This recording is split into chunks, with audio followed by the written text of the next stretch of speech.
Hello everyone, welcome to this lecture on electrical machines.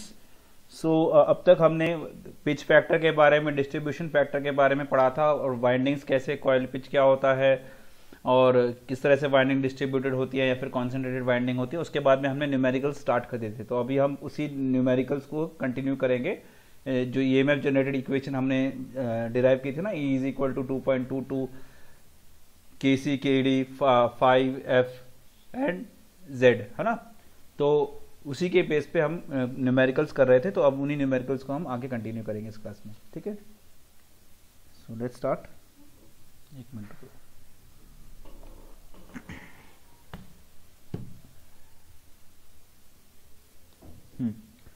सबसे पहले इस न्यूमेरिकल को ध्यान से पढ़ें, क्या क्या गिवन है उसको लिखते हैं, है ना। पहले तो इसे पढ़ते हैं अच्छे से।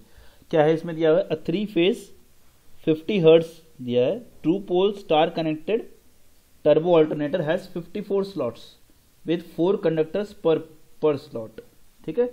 The pitch of the coil is 2 slot less than the pole pitch, ठीक है।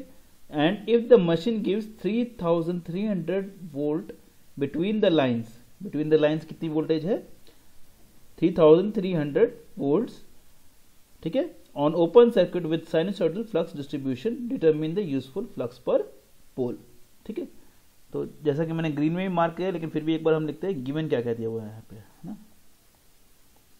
गिवन मुझे फेज दिया कितना, 3 फेज दिया है, ठीक है। फ्रीक्वेंसी कितनी दिया है, 50 hertz, okay. Next, number of poles कितने दिए हैं, 2 दिए हैं, ओके। एंड स्लॉट्स कितने दिए हैं, 54, ऑलराइट। उसके बाद में how many conductors per slot दिए, conductors per slot is, if we represent conductors by Z, तो conductor per slot is given as 4, ठीक है।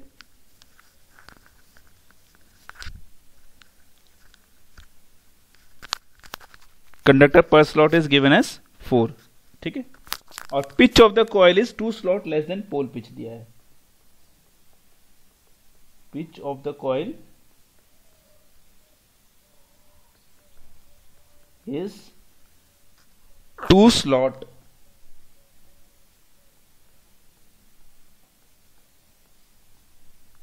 less than the pole pitch,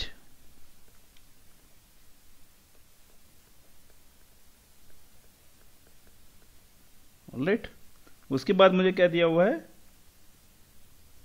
EMF दिए बिटवीन द लाइंस, ठीक है। लाइन वोल्टेज दिए मुझे 3300 volt. मुझे फाइंड आउट क्या करना है, I have to calculate flux, ठीक है। तो जैसा कि आपको मालूम है, फेज वोल्टेज हमने डिराइव की थी, this is equal to 2.22 KC into KD into frequency F5 into Z, ठीक है। तो अब हम इसमें से देखते हैं कि हमें क्या पैरामीटर पता है और क्या पैरामीटर हमें कैलकुलेट करना है। देखो, हमें E मालूम है, we don't know about KC नहीं पता है हमें, KD नहीं मालूम है, ठीक है। फ्रीक्वेंसी हमें पता है, फ्लक्स हमें कैलकुलेट करना है और Z भी हमें बताना है। तो सबसे पहले स्टार्ट करते हैं हम KC से। KC यानी पिच फैक्टर। देखो यहाँ पे सीधी सीधी लाइन क्या लिखी हुई है, pitch of the coil is 2 slot less than the pole pitch. तो इसका मतलब क्या हुआ, देखो अगर फुल पिच होता तो देखो टोटल नंबर ऑफ स्लॉट्स कितने, 54, है ना। और नंबर ऑफ पोल्स 2 हैं, यानी कि 27 स्लॉट्स जो होंगे वो उसके लिए होंगे, नॉर्थ पोल के लिए, और 27 साउथ पोल के होंगे। अगर ये फुल पिच होता तो फर्स्ट कॉइल से लेकर 27th कॉइल तक होना चाहिए, लेकिन ये 2 स्लॉट लेस है, यानी फर्स्ट कॉइल से लेके 25th कॉइल तक है, 25th स्लॉट से लेके, sorry not coil, first slot से लेके 25th स्लॉट तक, यानी कितने स्लॉट्स बच रहे यहाँ पे मेरे, 2 स्लॉट्स, ठीक है। तो अगर मैं एक स्लॉट का एंगल पता कर लूं तो, और उस एंगल को 2 से मल्टीप्लाई कर दूं, that will give me alpha, ठीक है। तो उसके लिए मुझे सबसे पहले क्या कैलकुलेट करना पड़ेगा, मुझे कैलकुलेट करना पड़ेगा slot angle gamma, slot angle gamma. तो पिछली क्लासेस में मैं आपको क्लास में बताया था, स्लॉट एंगल गामा का फॉर्मूला क्या होता है, 180 by number of slots per pole, ठीक है। तो 180, यहां पे नंबर ऑफ स्लॉट्स कितने दिए हैं, 54, और नंबर ऑफ पोल्स कितने हैं, नंबर ऑफ पोल्स यहाँ पे हैं मेरे 2, सो this will give me 20/3 degrees. ठीक है, तो जैसा कि मैंने कहा यहाँ पे 2 स्लॉट बच रहे, तो यानी अल्फा निकालने के लिए मैं क्या करूँगा, 2 टाइम्स गामा कर दूंगा, स्लॉट एंगल से मल्टीप्लाई करूँगा, 2 स्लॉट्स, तो therefore alpha is equal to 2 times of gamma, sorry alpha is equal to 2 times of gamma. ठीक है, you can write down 2 into 20/3 degrees और यू कैन से 40/3 डिग्री आ गया हमारे पास में। ठीक है, अब आपको याद होगा केसी का हमने फॉर्मूला क्या डिराइव किया था, KC is equal to cos of alpha by 2, that is nothing but cos of 40/3/2 हो जाएगा, that will nothing but cos of 20/3 degrees, 20 degree by 3, this will come out to be, अगर हम calculate करेंगे तो यह हमारा अप्रोक्सीमेटली आएगा केसी is equal to 0.9932। ठीक है, ये आ गया मेरा केसी। अब मुझे केसी पता चल गया, next thing, so I know KC now, मुझे केसी मिल गया। Now I will calculate KD. तो केडी कैलकुलेट करने के लिए we know the formula is sine of m gamma by 2 divided by m sine gamma by 2, है ना। देखो गामा तो हमने ऑलरेडी कैलकुलेट कर लिया, लेकिन m हमें यहाँ पे कैलकुलेट करना पड़ेगा। तो m क्या होता है, number of slots per pole पर फेस।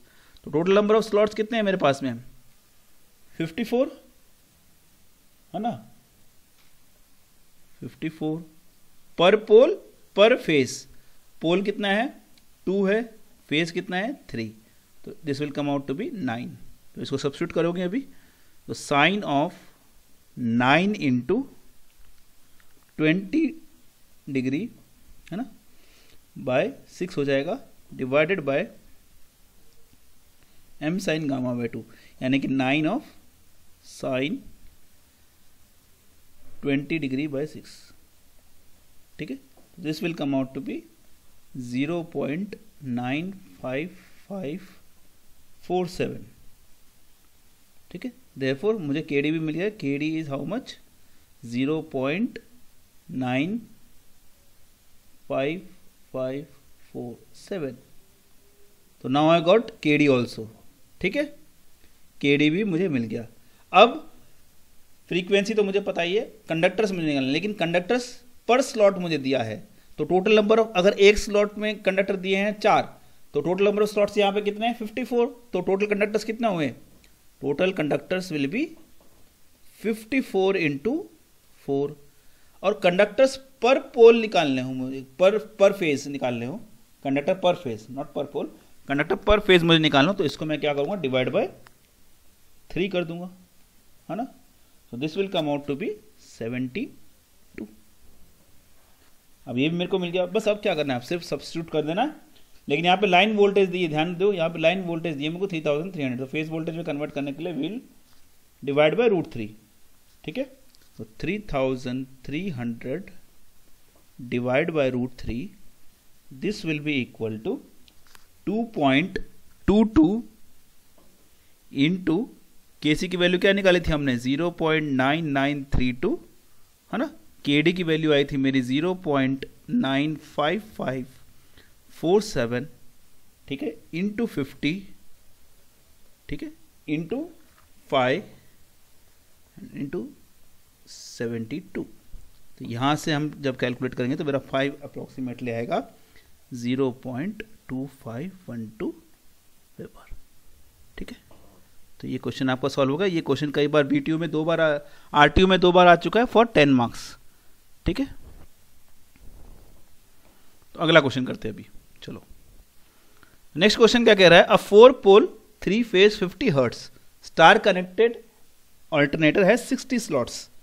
ठीक है, with 2 conductor per slot, with 2 conductor per slot, having armature winding in such a way that if one coil side lies in the slot number 1, others lies in the slot number 13. Determine the useful flux per pole required to generate the line voltage of 6000 volt. तो given से start करते हैं given क्या दिया है मुझे, given is number of poles is given as 4, ठीक है, and phase is 3 phase, then frequency is 50 hertz, frequency is 50 hertz, number of slots is 60, number of slots is 60, ठीक है, conductors per slot, okay, z per slot is how much, 2, ठीक है, having the armature winding in such a way that if one coil side lies in the slot number 1, ठीक है, अगर एक coil side मेरा, देखो पहले हम बनाते हैं coil sides, ठीक है, तो एक कॉइल साइड अगर मेरा स्लॉट नंबर 1 पे है तो दूसरा किस पे है, 13 पे है, ठीक है, तो बेसिकली ये फुल पिच कॉइल तो है नहीं, ठीक है, फुल पिच कॉइल नहीं है क्योंकि एक स्लॉट एक पे है दूसरा 13 पे है, लेकिन यहाँ पे टोटल कितना है, देखो 60 स्लॉट्स है, तो 60 स्लॉट्स अगर पर फेज निकालें तो कितने फेज आए, पर पोल निकालेंगे तो 60/4 15 आएगा, तो ये शॉर्ट पिच है, तो कितना है ये जो कॉइल स्पैन होगा ये मेरा होगा 180 माइनस अल्फा, ठीक है, सो 180 माइनस अल्फा कॉइल स्पैन हो जाएगा मेरा, coil span is nothing but 180 minus alpha, ठीक है, तो इससे अल्फा कैलकुलेट कर सकते हैं हम, alpha will be 180 minus coil span, 180 minus coil span, तो अल्फा इज इक्वल टू 180। अब कॉइल स्पैन कैलकुलेट करने के लिए हमें मालूम है 1 से 13 तक है ये कॉइल, तो टोटल कितने स्लॉट्स आ रहे हैं यहाँ पे, 12 स्लॉट्स आ रहे हैं, ठीक है, यहाँ पे टोटल 12 स्लॉट्स आ रहे हैं, तो अब डायरेक्टली हम स्लॉट्स में तो लिख नहीं सकते, इसको डिग्री में कन्वर्ट करना पड़ेगा, तो डिग्री में कन्वर्ट करने के लिए मुझे इसको स्लॉट एंगल से मल्टीप्लाई करना पड़ेगा, ठीक है, तो स्लॉट एंगल निकालने के लिए मुझे क्या करना पड़ेगा, gamma is equal to 180 by slots per pole, ठीक है, तो 180 बाय नंबर ऑफ स्लॉट्स यहाँ पे कितने हैं 60 और नंबर ऑफ पोल्स कितने हैं 4, this will come out to be 12 degrees, ठीक है, therefore coil span will be 12 into 12 that is 180 minus 144 that is equal to 36 degrees, तो अल्फा आपका कितना आ गया 36 डिग्रीज, तो इससे हम निकाल सकते हैं केसी, तो KC will be nothing but cos of alpha by 2 that is cos of 36/2, तो ये वैल्यू आपकी अप्रोक्सीमेटली आएगी 0.951, ठीक है, तो हम कह सकते हैं Kc इज इक्वल टू 0.951, ठीक है।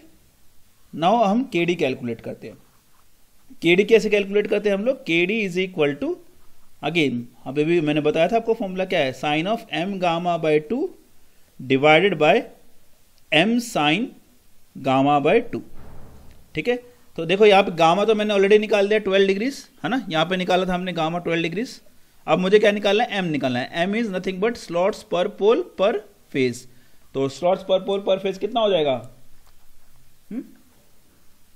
60/4 into 3 this will be equal to 5, ठीक है, तो sine of 5 into gamma is 12/2 divided by 5 sine, ठीक है, 12 degree by 2, this will come out to be 0.9567, therefore Kd की वैल्यू हमारी क्या आ गई, Kd इज नथिंग बट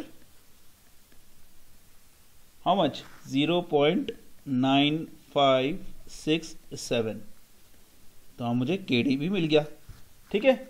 अब आपको मतलब है कंडक्टर पर स्लॉट दिया है, तो टोटल नंबर ऑफ स्लॉट से मल्टीप्लाई करेंगे तो टोटल कंडक्टर्स आ जाएंगे, how much it will be 60 into 2, ठीक है। अब इसी को पर पोल निकालना है ZP, तो पर फेज, सॉरी पर पोल नहीं पर फेज, तो ये क्या आएगा 60 into 2/3, this will be equal to 40। अब बस आपको सब्स्टिट्यूट करना है, EP is equal to 2.22 Kc Kd F phi ZP, ठीक है, तो देयरफॉर 6000 डिवाइड बाय √3, ठीक है, is equal to 2.22 into 0.951 into 0.9567 into 50 into 5 into 40, ठीक है। तो 5 क्या आ जाएगा यहां से, 5 इज इक्वल टू 0.8576 वेबर, ठीक है। ये हो गया। अब लास्ट क्वेश्चन करते हैं इस क्लास का। A 6 pole alternator rotating at 1000 RPM, 6 pole alternator दिया है मुझे, number of pole 6 poles rotating at 1000 RPM, that is NS, has a single phase winding, यहाँ पे फेज ध्यान से देखो, यहाँ पे क्या है, single phase, have 3 slots per pole, ठीक है। The slots group of 3 being 20 degrees apart, if each slot contains 10 conductor, flux per pole is 0.02 webers, calculate the voltage generated assuming the flux distribution to be sinusoidal, ठीक है। तो आपको जैसे कि पता है कि फ्रीक्वेंसी क्या होता है मेरा, P इंटू एन बाय 120, ठीक है। तो नंबर ऑफ पोल्स यहाँ पे मुझे कितना दिया है, 6 दिया है, ठीक है, 6 पोल्स दिया है, और आरपीएम कितना दिया है, 1000 RPM, 1000 RPM divide by 1200, sorry divide by 120 है ना, P इंटू एन बाय 120, तो this will come out to be 50 hertz. तो फ्रीक्वेंसी कितना हो गया मेरा, 50 हर्ट्स हो गया। ZP यानी टोटल नंबर ऑफ कंडक्टर्स कितना हो जाएगा मेरा, कितना दिया, 10 कंडक्टर्स हैं, है ना, 10 कंडक्टर्स हैं।